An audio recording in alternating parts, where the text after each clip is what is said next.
Selamat pagi Bapak Ibu yang kekasih di dalam nama Tuhan Yesus Kristus.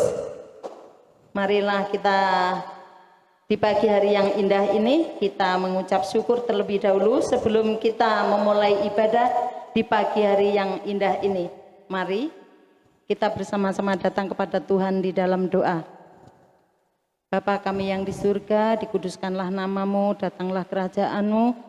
Bapa, di pagi hari yang indah ini kami anak-anak-Mu mengucap syukur di mana Tuhan telah memberkati kami semua, memelihara kami sepanjang malam dalam kami beristirahat, sehingga di pagi yang indah ini Tuhan Engkau masih menyediakan waktu untuk kami memuji dan memuliakan akan nama-Mu.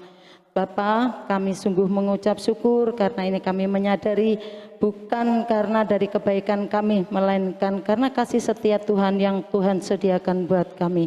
Terima kasih Bapa, inilah doa ucapan syukur kami serahkan ke dalam tangan-Mu yang penuh kuasa. Amin. Bapak Ibu yang kasih di dalam nama Tuhan, sebelum kita mendengarkan akan kebenaran firman Tuhan, marilah kita buka ibadah di pagi hari ini dengan menaikkan satu pujian, bersyukurlah, dari pujian Segar nomor 42.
Kebaktian ini kita alaskan di dalam nama Allah, Sang Pendamai Ciptaan, melalui Putranya Tuhan Yesus Kristus.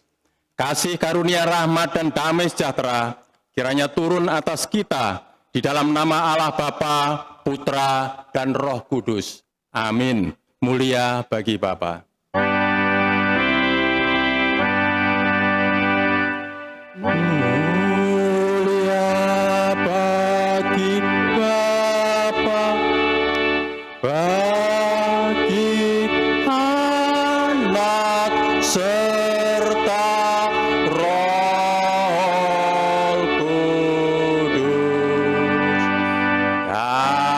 Dari permulaan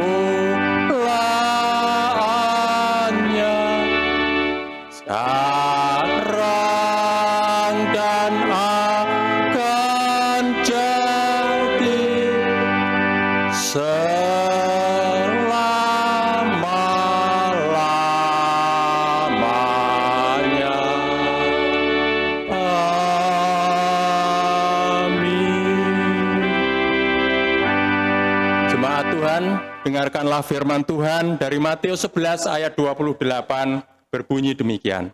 Marilah kepadaku semua yang letih, lesu, dan berbeban berat. Aku akan memberi kelegaan kepadamu. Amin, amin, amin.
Sebelum pemberitaan firman Tuhan, marilah kita bawa dalam doa. Mari kita berdoa sama-sama.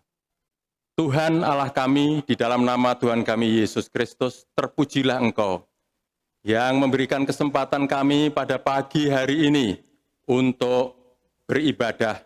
Kiranya Tuhan hadir di tengah-tengah kami, di setiap keluarga kami, dan Engkau akan bersama-sama kami, karena kami rindu untuk mendengarkan firman-Mu, untuk belajar firman Tuhan. Hadirlah Tuhan di tengah-tengah kami, Hamba-Mu yang menyampaikan firman-Mu, kiranya Tuhan kuasai, Roh Kudus-Mu bekerja, supaya firman Tuhan yang disampaikan menjadi berkat bagi kami. Di dalam nama Tuhan Yesus. Amin. Saudara-saudara, pagi hari ini kita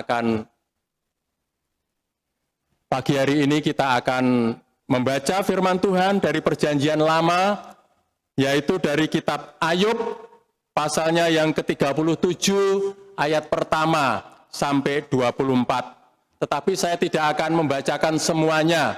Saudara-saudara nanti akan membaca dan saya akan melanjutkan dengan pemberitaan firman Tuhan. Shalom. Salam damai sejahtera di dalam kasih Tuhan Yesus Kristus, anugerah Allah Bapa serta persekutuan Roh Kudus kiranya memenuhi hati kita. Jemaat Tuhan GKMI Keling bersama dengan cabang-cabangnya baik di Gelang maupun Bandung Harjo. Bapak, Ibu, saudara-saudara, anak-anak, semua yang dikasihi oleh Tuhan Yesus, waktu yang kita jalani terus berlalu. Tidak terasa kita sudah memasuki minggu pertama bulan Juni. Berbagai peristiwa dalam hidup sudah kita alami, baik suka, duka, berat, ringan, bermacam-macam pergumulan kita hadapi sampai saat ini. Termasuk juga belum berakhirnya pandemi COVID-19 ini.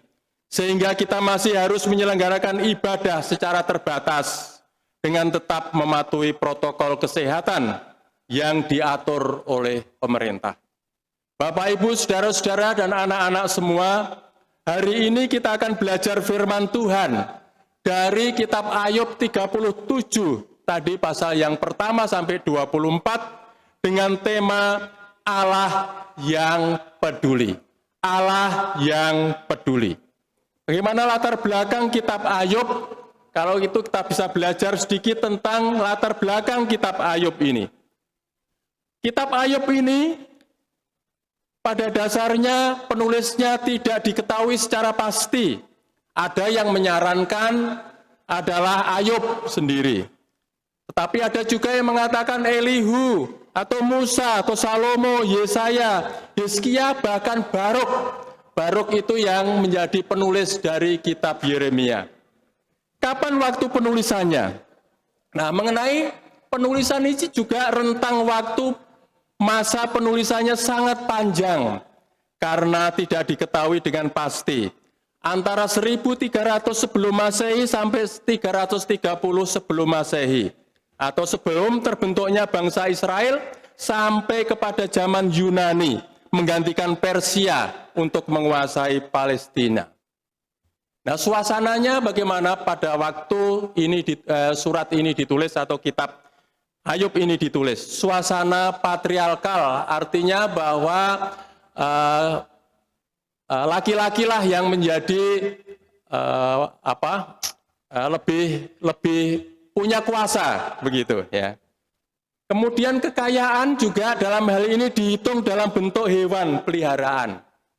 Sedangkan bentuk sastranya, prolog dan epilog dalam bentuk prosa. Sedangkan isinya dalam bentuk syair. Ya, kemungkinan teksnya ini yang asli ditulis dalam bahasa Arab, yang kemudian diterjemahkan ke dalam bahasa Ibrani. Di mana tempat penulisan? Tempat penulisannya dikatakan di tanah Uz, tetapi sebenarnya belum diketahui dengan pasti tempat itu. Ya, mungkin di sebelah timur Libanon bagian selatan. Sedangkan isi dari kitab Ayub itu berbicara mengenai kebutuhan manusia yang universal. Penderitaan kalbu manusia dengan kebobrokan moral dan kehampaan batin. Saudara-saudara, kebutuhan tersebut hanya dapat dijawab dan dipenuhi dalam pengenalannya akan Yesus. Jadi sebenarnya kitab Ayub ini melihat ke masa depan, yaitu kepada Kristus yang akan datang. Saudara-saudara, apa pandangan Ayub tentang siapa sih Allah itu? Ayub mempunyai pandangan bahwa Allah adalah pencipta alam semesta ini. Pencipta langit dan bumi dengan ukuran panjang dan lebarnya, membendung laut dengan gelombangnya, membentuk awan gemawan, dan mencurahkan hujan di atas daratan. Juga siapakah Allah ini? Sebagai Allah pencipta, Dia adalah pencipta bintang-bintang. Ya, kalau kita melihat dalam Ayub 38 ayat 31 dikatakan, Allah menciptakan bintang Kartika atau Pleiades dan Belantik atau Orion, menyusun Mintakul Buruj atau Masarot atau konstelasi rasi bintang atau zodiak seperti Aries, Taurus, Pisces, Libra, Virgo, Scorpio, dan lain sebagainya. Saudara-saudara, hampir 148 juta kilometer dari bumi menuju kepada matahari. Ditempuh dalam waktu kira-kira 8 menit cahaya. Nah, kalau dihitung 1 detik cahaya adalah 30.000 kilometer. Jadi, 1 tahun cahaya sekitar 9,5 miliar kilometer. Jarak bintang terdekat dengan bumi sekitar 3,4 tahun cahaya. Dalam galaksi Bima Sakti ini terdapat miliaran bintang atau matahari lain. Galaksi lain disebut dengan kabut Andromeda yang jaraknya puluhan ribu tahun cahaya dari bumi. Pada malam hari dengan langit yang cerah kita dapat melihat ada seperti kabut. Itulah kabut Andromeda.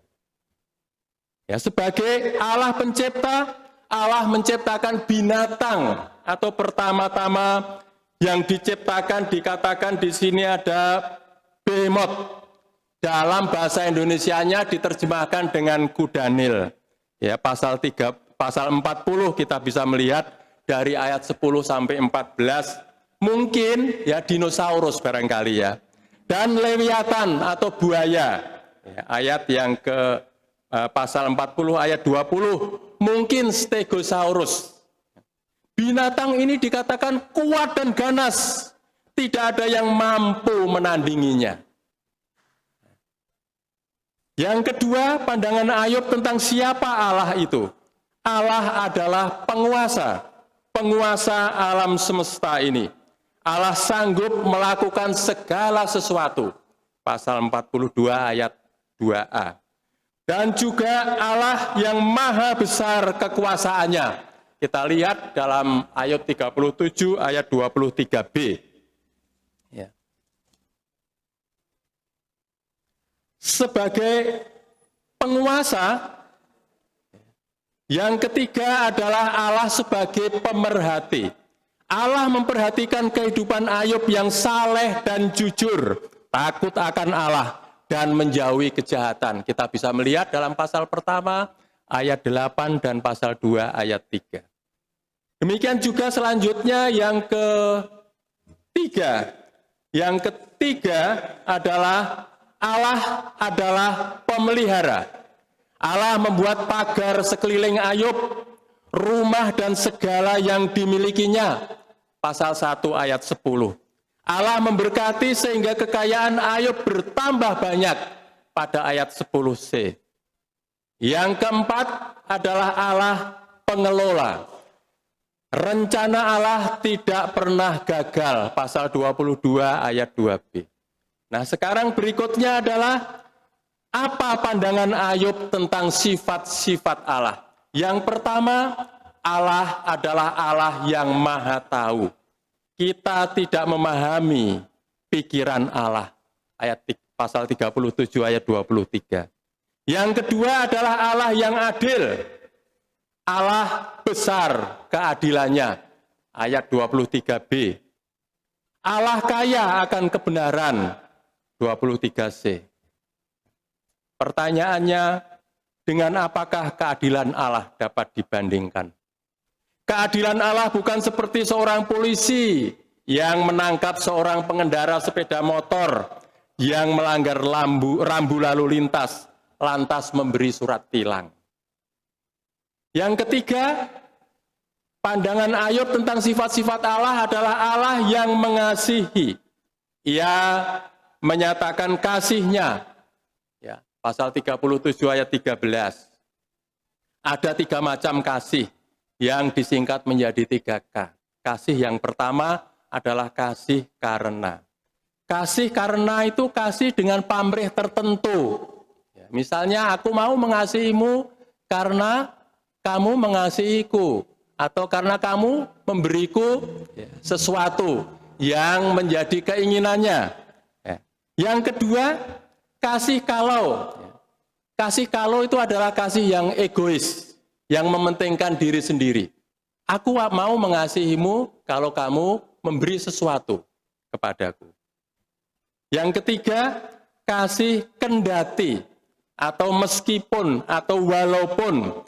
Inilah kasih yang benar sebenarnya. Karena kasih yang kendati ini adalah kasih yang tanpa pamrih. Pertanyaannya, dengan apakah kasih Allah dapat dibandingkan? Kasih Allah bukan seperti kasih seorang kakek yang menyayangi cucunya. Artinya apa? Ya, biasanya kakek menyayangi cucunya itu dengan memanjakannya. Benar ya? Selanjutnya, Bapak Ibu Saudara yang kasih Tuhan, dalam wujud apa Allah yang peduli ini dinyatakan? Ada beberapa catatan saya di sini. Yang pertama adalah Allah menjaga umatnya. Ayub dipagari begitu rapat dalam pasal 1 ayat 10. Dipagari dan dijaga dengan rapat. Yang kedua, Allah memberkati. Allah memberkati Ayub dengan banyak materi, ya, banyak binatang, dan ditambah-tambahkan. Diberi kekayaan materi yang banyak dan ditambah-tambahkan. Yang ketiga, Allah yang peduli itu dinyatakan bahwa Allah memelihara. Ya, sehingga ketika ada komunikasi dengan iblis, ya, Allah mengatakan begini, boleh engkau menyentuh dagingnya, tetapi sayangkan nyawanya. Pasal 2 ayat 6. Yang keempat, Allah yang mengasihi. Dalam situasi yang sulit sampai seperti itu ya, luar biasa penderitaan Ayub, tetapi pada pasal yang ke-42 ayat 10, Allah yang kasih itu mengasihi Ayub, Allah memulihkan keadaan Ayub. Yang kelima, Allah menyatakan kasih setianya atau kesetiaannya. Apa yang dijanjikan Allah dipenuhi. Pasal 37 ayat 13c. Firman Tuhan dalam Yohanes 3 ayat 16 dikatakan, karena begitu besar kasih Allah akan dunia ini, sehingga ia telah mengaruniakan anaknya yang tunggal, supaya setiap orang yang percaya kepadanya tidak binasa, melainkan beroleh hidup yang kekal. Saudara-saudaraku di dalam Tuhan Yesus, Allah peduli kepada Ayub. Demikian juga Allah peduli terhadap kita sekalian. Kepedulian Allah dinyatakan dalam pemeliharaannya terhadap kita. Kita diberi tubuh yang sehat, dicukupkan, kita punya pekerjaan, dihindarkan dari malapetaka, dilepaskan dari berbagai macam masalah, kalau sakit disembuhkan, dan lain sebagainya. Juga kita dijaga. Ketika ada wabah COVID ini, semua kita sehat. Puji Tuhan, haleluya. Oleh sebab itu, saudara-saudara, demikian kata Rasul Paulus menasihatkan, persembahkanlah tubuhmu sebagai persembahan yang hidup, yang kudus, dan yang berkenan kepada Allah. Itu adalah ibadahmu yang sejati. Roma 12 ayat 1. Apakah kita sudah melakukan ini? Apakah kita sudah mempersembahkan hidup kita yang kudus, yang hidup, yang kudus dan berkenan kepada Allah? Kalau kita datang kepadanya dengan tulus, niscaya kita diterimanya. Ayub dipulihkan, demikian pula kita dipulihkan oleh Allah dalam pengasihan Tuhan Yesus Kristus yang telah berkorban untuk kita.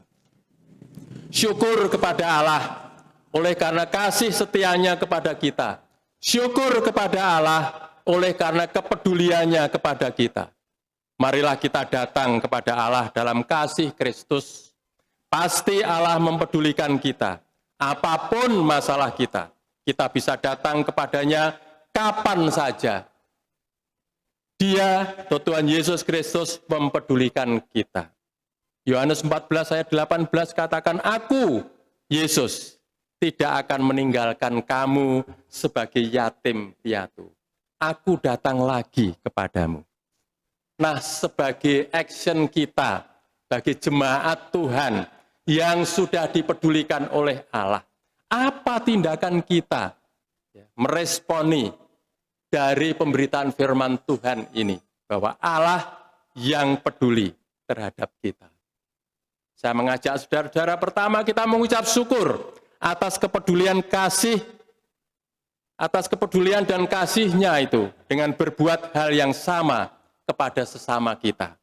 Yang kedua, kita wujudkan dengan tindakan konkret atau nyata kepedulian kita terhadap saudara-saudara yang memerlukan bantuan. Baik doa, daya, dan dana sesuai dengan kerelaan dan kemurahan hati kita. Kita memperhatikan saudara-saudara kita yang memang perlu, orang-orang tua yang tidak ada kesempatan atau tidak bisa lagi datang ke gereja misalnya. Atau juga memberi bantuan-bantuan yang lain. Bantuan berupa doa, daya, dan dana. Kiranya Tuhan memberkati kita. Amin. Mari kita berdoa. Terima kasih untuk firman-Mu ya Tuhan. Engkau menyertai kami dan Engkau membukakan hati kami untuk menerima firman-Mu. Allah yang peduli. Kami menyadari keberadaan kami. Oleh sebab itu ya Tuhan, sungguh pengajaran yang baik bagi kami pagi dan siang hari ini. Supaya kami juga, karena sudah dipedulikan oleh Allah, maka kami boleh mempedulikan saudara-saudara kami yang lain. Beri kami hati yang murah, kemurahan hati kami untuk peduli terhadap saudara-saudara kami yang lain. Terima kasih di dalam nama Tuhan Yesus. Amin. Mari jemaat Tuhan kita berdiri, kita melakukan komitmen pemuridan kita. Sebagai jemaat Kristen yang ingin meneladani Kristus, marilah kita mengikrarkan komitmen pemuridan. Kami bersaksi bahwa tidak seorang pun dapat sungguh-sungguh mengenal Kristus kecuali ia mengikutinya setiap hari dalam kehidupan. Dan sebagai bagian dari gereja yang am, marilah kita bersama-sama dengan gereja-gereja di sepanjang abad dan tempat kita ikrarkan pengakuan iman rasuli kita. Aku percaya kepada Allah, Bapa yang Maha Kuasa, Khalik langit dan bumi, dan kepada Yesus Kristus, anaknya yang tunggal Tuhan kita, yang dikandung daripada Roh Kudus, lahir dari anak darah Maria, yang menderita sengsara di bawah pemerintahan Pontius Pilatus, disalibkan, mati, dan dikuburkan, turun ke alam maut.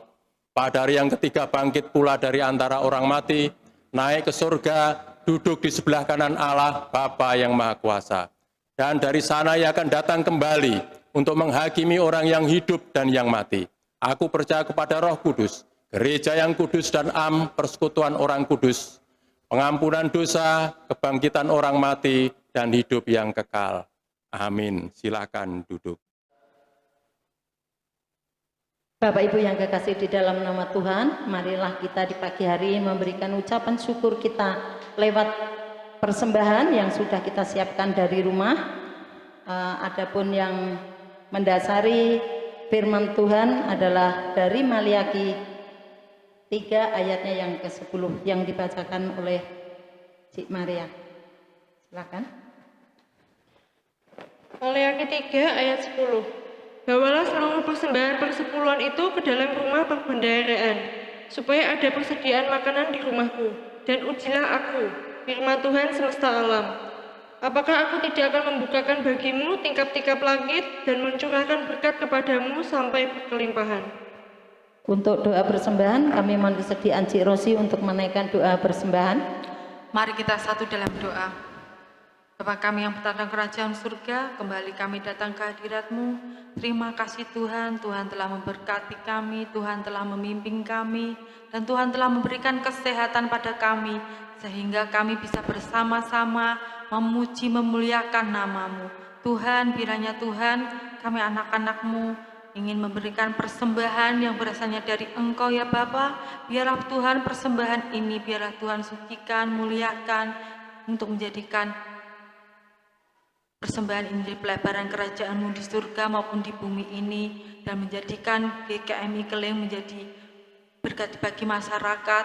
Tolong Tuhan sertai persembahan ini, biarlah Tuhan yang campur tangan setiap persembahan yang dilakukan oleh jemaat kami. Tuhan, kiranya Tuhan doa yang tiada sempurna ini, kesempurnaannya hanya kami landaskan di dalam kasih Tuhan Yesus. Haleluya Tuhan, amin.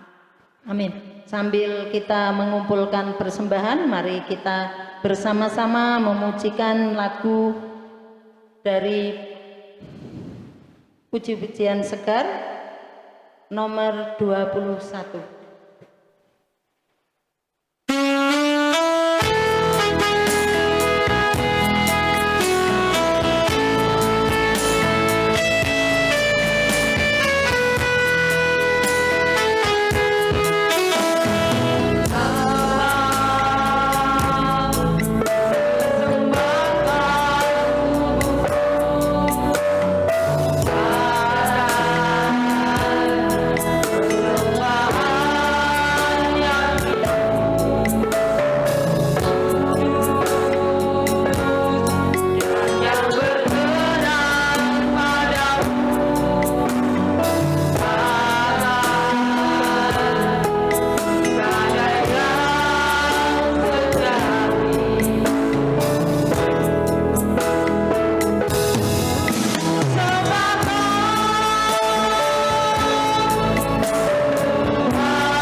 Bapak Ibu yang kekasih di dalam nama Tuhan, jika kita sudah memberikan persembahan buat Tuhan sebagai ucapan rasa syukur kita, mari kita memanjatkan doa-doa syafaat kita.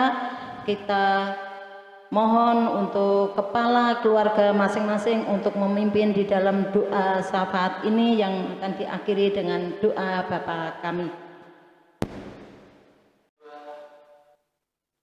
Ya, untuk mengakhiri ibadah di pagi hari ini, Bapak Ibu, dimohon untuk kita naikkan satu pujian lagi dari puji-pujian Sekar nomor 230, Tiap Langkahku. Untuk bait yang kedua dimohon Bapak Ibu untuk bisa bangkit berdiri. Mari kita pujikan bersama-sama.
Tuhan telah mendamaikan dunia ini melalui Yesus Kristus anaknya, maka pergilah dan jadilah pembawa damai. Ya, kami pergi untuk jadi pembawa damai. Roh Tuhan besertamu. Dan sertamu juga. Marilah sekarang saudara-saudara kita arahkan hati kita untuk menerima berkat Tuhan. Kasih karunia, damai, sejahtera dari Tuhan Yesus Kristus, dan kasih Allah Bapa serta persekutuan Roh Kudus kiranya menyertai kita sekalian dari sekarang ini sampai selama-lamanya. Amin. Kepada Allah beri puji. Yeah.